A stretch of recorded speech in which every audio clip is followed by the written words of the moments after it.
In his latest, most unhinged speech to date, former President Donald Trump took the stage in Aurora, Colorado, and delivered a mind-boggling array of conspiracy theories, incoherent rants, and outright lies. As Trump gears up for another potential run in 2024, his speeches have become increasingly erratic, filled with disjointed statements that have left both his critics and some of his supporters bewildered. But the highlight, or perhaps lowlight, of this chaotic spectacle came when Trump bizarrely claimed that Vice President Kamala Harris created an app that helps illegal immigrants coordinate their entry into the U.S. Trump's Aurora speech is a prime example of his growing detachment from reality and a signal that his rhetoric has reached new levels of absurdity. From kissing pieces of paper with false statistics to calling for the revocation of CBS's broadcast license, Trump's Aurora address was a masterclass in misinformation. This speech, however, was more than just entertainment. It was a dangerous flirtation with authoritarianism, marked by his praise of the Alien Enemies Act of 1798 and his unsubstantiated claims that migrant communities are arming themselves with weapons better than the U.S. militaries. As Trump's rhetoric escalates, so too does the importance of countering his disinformation with facts. In this article, we'll break down Trump's outlandish speech, focusing on his most shocking lie: the supposed creation of an app by Kamala Harris that allows illegal immigrants to call up and ask where to be dropped off. Don't forget to hit that subscribe button. We're on the road to reaching 1,000 subscribers, but we can't do it without you. So if you haven't already, make sure to subscribe right now. And if you're already subscribed, give this video a thumbs up and leave a comment to let me know your thoughts. All right, let's dive right into it. Trump's bizarre opening: a love affair with paper. Trump kicked off his speech by addressing an audience that had come to hear his vision for America's future. Instead, they got a rambling diatribe about a piece of paper. Yes, a piece of paper. In a bizarre moment, Trump described how he takes it home every night and even sleeps with it, kissing it before he drifts off. The paper, he claims, contains false migration statistics that he seems to have concocted himself. For a man who once promised to drain the swamp, Trump now appears more focused on romanticizing inanimate objects than offering solutions to America's real problems. It's unclear what the purpose of this tangent was, but it set the tone for what would become one of Trump's most disjointed and fact-free speeches to date. His fixation on this mysterious piece of paper speaks to a larger issue: his growing reliance on fabricated statistics and conspiracy theories to stoke fear among his supporters. Targeting CBS, Trump's call to revoke their license. As Trump's speech meandered on, he turned his ire toward CBS, suggesting that the network should have its broadcast license revoked. Why?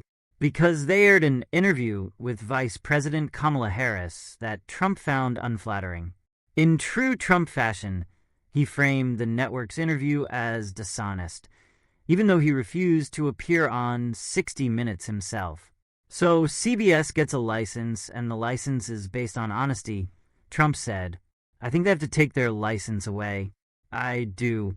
This statement marks yet another instance of Trump's disdain for the free press, a cornerstone of American democracy.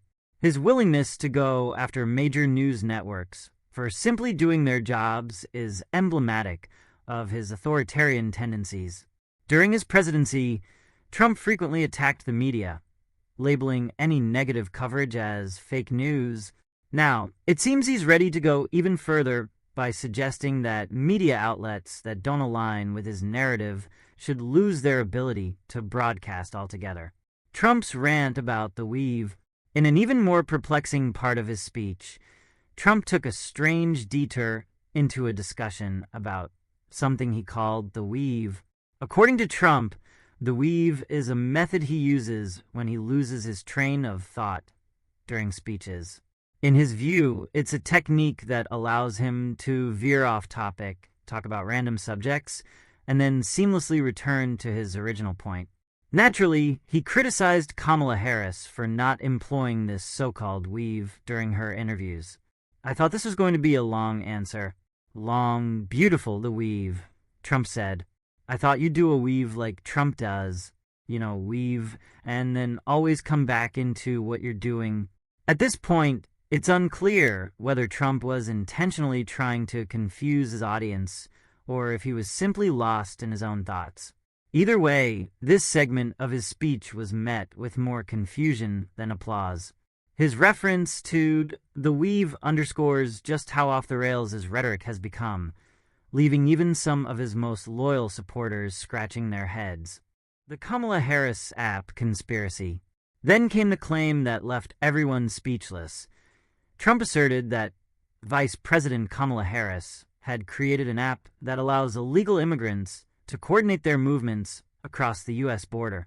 According to Trump, this fictional app is used by cartels and gangs to call up and ask where to drop off illegal immigrants. How about the apps where they have an app so that the gangs, the people, the cartels, they call up the app and they ask, "Where do we drop the illegals?" Trump ranted. This claim is, of course, completely baseless. There is no such app, and the idea that Vice President Harris would be involved in creating one is absurd. But Trump's lie didn't stop there. He went on to accuse Harris of being a criminal for supposedly creating this app, ramping up the fear-mongering rhetoric that has become a hallmark of his post-presidential speeches. This outlandish claim is reminiscent of Trump's earlier conspiracy theories, like when he accused former President Obama of spying on his campaign, or when he falsely claimed that the 2020 election was rigged. By suggesting that the Vice President of the United States is somehow aiding and abetting illegal immigration through a fictional app, Trump is once again playing to the worst fears of his base, all while eroding trust in the government. Trump's nostalgia for the Alien Enemies Act of 1798. Perhaps the most chilling part of Trump's speech came when he expressed admiration for the Alien Enemies Act of 1798, a law that was part of the infamous Alien and Sedition Acts. Trump declared that if he were to be reelected, he would invoke this centuries-old law to expedite the removal of what he called savage gangs. The Alien Enemies Act, for those unfamiliar, was designed to allow the president to deport or imprison foreign nationals from countries considered hostile during times of war. It was a deeply controversial law even in the 18th century, as it gave the president sweeping powers to target immigrants based on their nationality or ancestry. Trump's praise of this law is troubling on many levels. First, it signals his intention to use authoritarian measures to target immigrants, a cornerstone of his political platform. Second, it's a stark reminder that Trump is willing to dig deep into America's past, often to its most regressive and discriminatory policies, to advance his agenda. His invocation of the Alien Enemies Act is a clear warning that his second term, should it happen, would likely see a ramp-up of anti-immigrant measures, using laws that are centuries old and out of step with modern values. Lies about Haitian migrants in Springfield, Ohio.